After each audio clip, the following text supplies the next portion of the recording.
Ka20 old PCB for repair with 7 to 10 days challenge. हाम्रो यस audio test नेपालमा मैले चाहिँ यो भिडियो राखेको एकजना साउन्डवालाले हेर्नुभएको रहेछ होइन, उहाँले हेर्नुभएछ अनि उहाँले हेरेर मलाई त्यो बायोबाट चाहिँ नम्बर निकालेर मलाई कल गर्नुभयो।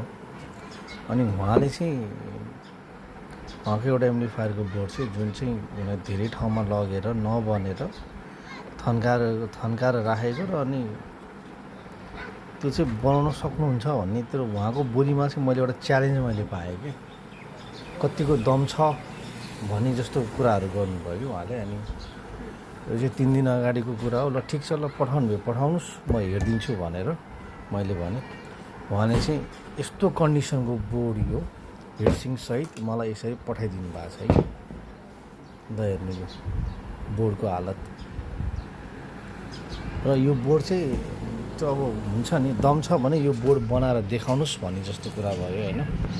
अनि मैले पनि ल ठिक छ, मैले काम गरेको पैसा आउँछ नि म गर्छु भनेर आफ्नो सर्भिस चार्ज यो बनाएको 5,000 रुपियाँ फेरेको पार्ट्सको अलग गरेर चाहिँ मैले चाहिँ फाइनली मैले डिल ओके गरेर यो सामान चाहिँ मैले रिसिभ गरेँ हिजो बेलुका।